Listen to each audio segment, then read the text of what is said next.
Bonjour à toutes et à tous. Aujourd'hui, une présentation et un test du vernis X. Ce dernier m'a été envoyé par Gearbest. Alors, cet exemplaire est équipé de 4 Go de RAM et de 64 Go de stockage interne, d'un SOC Helio P23, d'un écran de 6 pouces en résolution Full HD+, au format 18/9. En face arrière, un double capteur photo de 13 mégapixels plus 5 mégapixels ou 16 mégapixels interpolé plus 5 mégapixels. En face avant, un double capteur photo également de 8 mégapixels plus 5 mégapixels ou interpolé 13 mégapixels plus 5 mégapixels. Et ce smartphone gère la reconnaissance faciale. Voyons voir ce qu'il y a dans la boîte. Hop. Alors,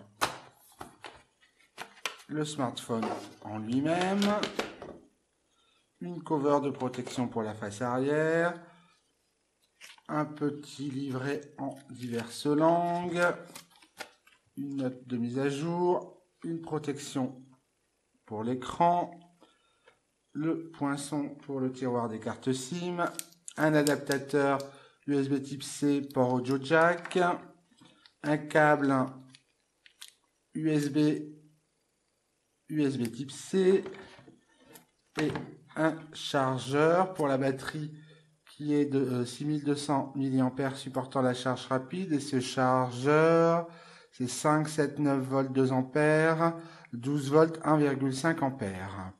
Donc un packaging relativement complet, manque juste une paire d'écouteurs à la limite, mais vu la gamme de prix, c'est plutôt un point positif pour vernis.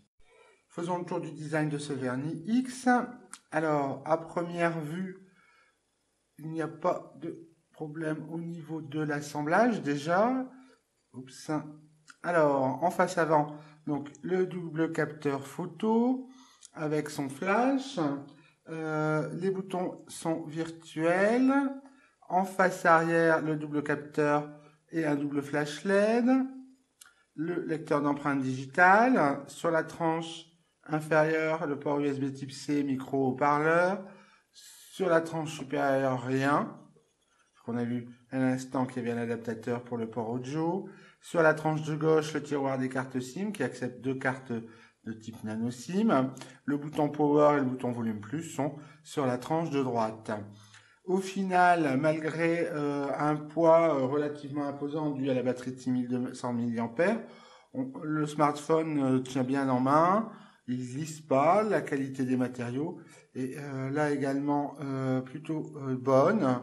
Pas de souci particulier à ce niveau-là. Faisons le tour des paramètres de ce vernis X. Alors voilà, hop, paramètres. Alors, tout de suite, à propos du téléphone, vous pouvez voir qu'il tourne sous Android 7.1.1 avec la surcouche propriétaire VOS 1. La dernière mise à jour du correctif de sécurité, ça c'est pas terrible, date du mois de novembre 2017. On est quand même déjà en avril 2018. Mais c'est peu étonnant de la part de vernis. Hein. Les mises à jour sont relativement rares. Après, au niveau de l'organisation des paramètres, il n'y a rien de bien particulier. Alors, vous pouvez gérer un certain nombre de choses, hein, les boutons physiques, la barre de navigation également. Hein, vous pouvez intervertir les boutons précédents et delete. Ici, vous pouvez également faire en sorte d'afficher par un appui les briques de notification. Mais bon, vous ne pouvez pas cacher les boutons de navigation. Donc ça peut être un petit souci. Vous pouvez avoir un certain nombre de gestes pour utiliser le smartphone. Donc là, on peut voir que c'est bien en français. Affichage, etc. Le stockage, ici, on a bien 64 Go de stockage interne. La mémoire est bien de 4 Go. Au niveau sécurité, c'est ici que vous allez gérer la reconnaissance faciale et les empreintes digitales. Alors, autant vous le dire, c'est le seul endroit où j'ai retrouvé un peu d'anglais. Si vous regardez ici, l'explication est en anglais. Idem pour l'empreinte digitale. Vous voyez ici, il y a des restes d'anglais. Bon, c'est compréhensible, mais c'est un peu dommage que tout ne soit pas traduit correctement. Que vous dire d'autre au niveau des paramètres? Pas grand chose. Au niveau des applications installées par défaut, ce sont celles-ci, donc bien sûr le Play Store, un certain nombre d'applications Google, donc Google Photos, qui vous servira pour visionner vos photos, vidéos ou les captures écran. Ici, un onglet appelé Play par vernis, pour regarder des films et écouter de la musique. Voilà, rien de particulier à ce niveau-là, c'est un OS organisé comme chez la plupart des fabricants chinois de smartphones. Donc revenons de suite sur le déverrouillage du smartphone, que ce soit par la reconnaissance faciale ou par empreinte digitale. Alors au niveau du déverrouillage par la reconnaissance faciale, ça fonctionne, c'est assez lent, mais seulement s'il y a une bonne lumière dans la pièce où vous vous trouvez. Cette reconnaissance faciale n'utilise pas du tout la luminosité de l'écran comme peut le faire par exemple le Xiaomi Redmi Note 5 si vous le mettez en luminosité maximum, ou encore mieux le OnePlus 5T. Donc voilà, c'est plus un gadget encore pour l'instant à mon avis. Au niveau du lecteur d'empreintes digitales qui se situe à l'arrière, alors c'est fiable, mais c'est pas un des lecteurs d'empreintes digitales les plus rapides que j'ai pu rencontrer. Voilà.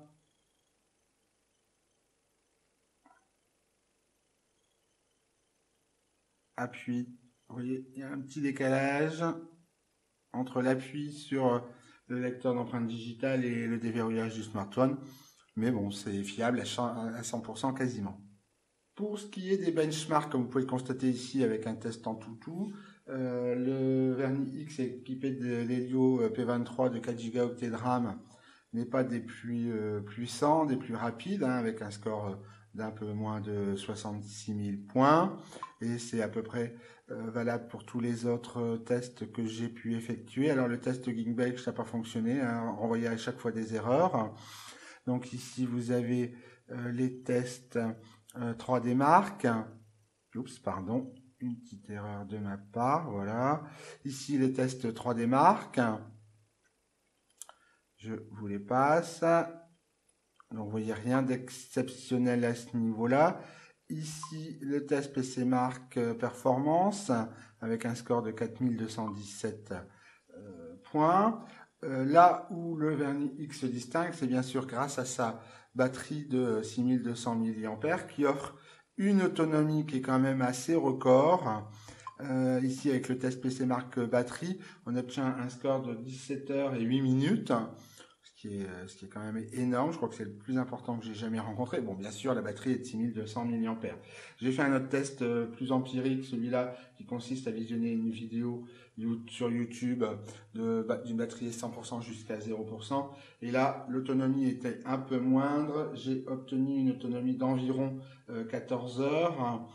Au niveau du rechargement de cette batterie de 6200 mAh, la charge rapide est bien présente. Il faut compter entre 2h30 et 3h pour un rechargement complet de cette batterie de 0 à 100%. Donc l'autonomie, c'est le point fort numéro 1 de ce Verni X. Pour ce qui est de la 4G et les bandes de fréquences gérées par ce Verni X, alors ici capture des bandes de fréquences donc gérées. Ici en 4G la B1, la B3, la B7, la B8 et surtout la B20, c'est ce qui nous intéresse. Bon, il ne gère pas par contre la B28.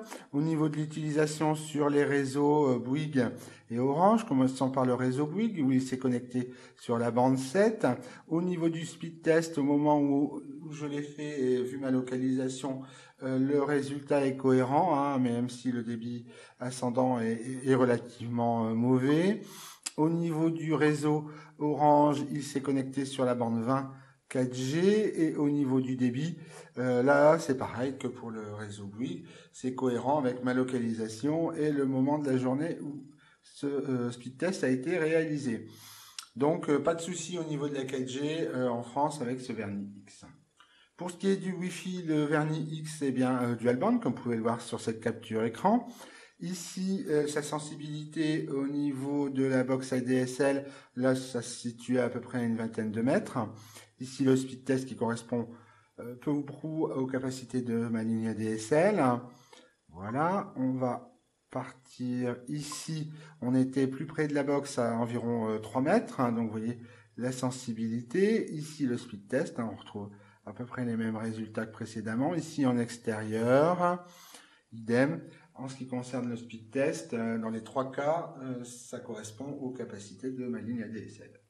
Pour ce qui est du GPS, 3 tests en intérieur et une fenêtre en extérieur. Ici, vous avez le résultat en extérieur. Les fixes ont eu lieu en 7 secondes en intérieur jusqu'à 3 secondes en extérieur. La sensibilité ici, au niveau du positionnement est plutôt bonne. On a une précision de 3 mètres. Au niveau des réseaux satellitaires qui sont gérés, on retrouve bien sûr GPS, AGPS et GLONASS.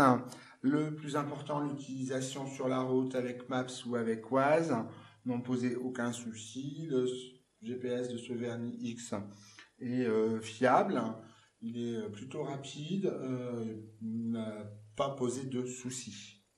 Au niveau photo, l'application offre un certain nombre de réglages possibles. Ici, quelques captures de cette application avec différents réglages.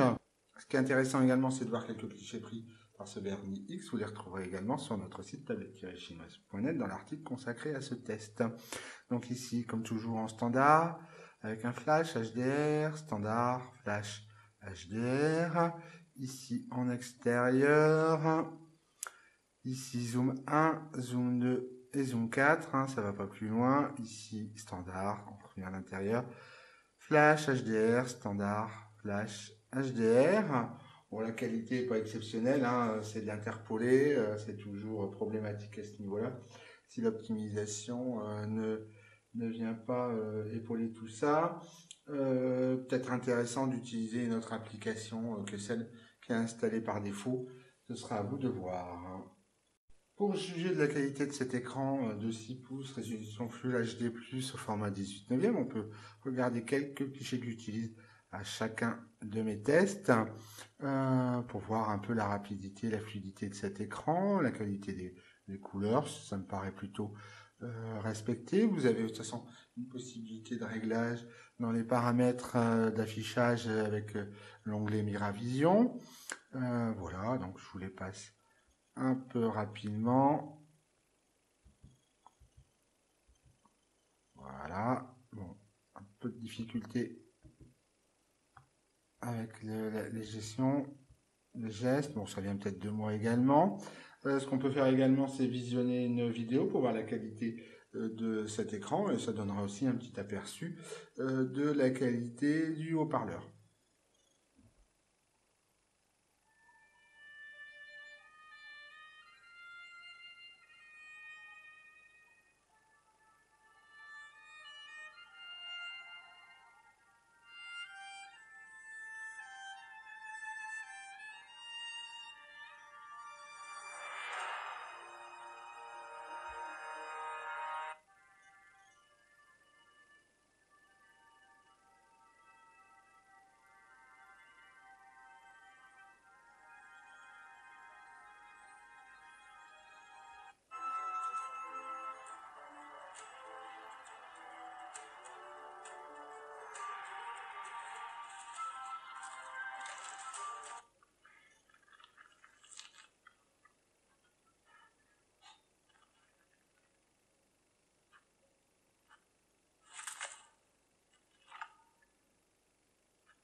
Au final, comme dit précédemment, l'écran est réactif, les couleurs sont plutôt respectées, la qualité de l'image est bonne et vous aurez des possibilités de réglage dans l'onglet Miravision des paramètres.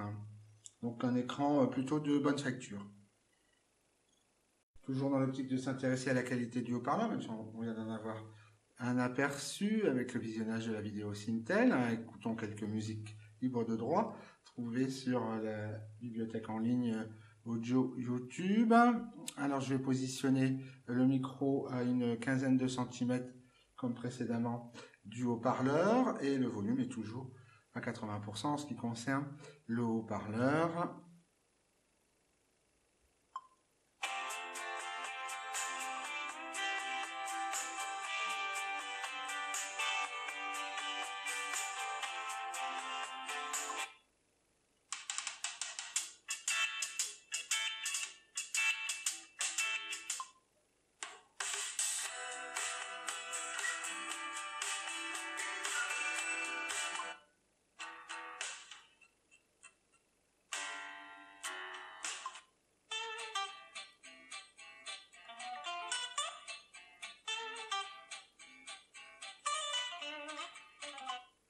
Au final, ce haut-parleur me paraît suffisamment puissant pour une utilisation courante.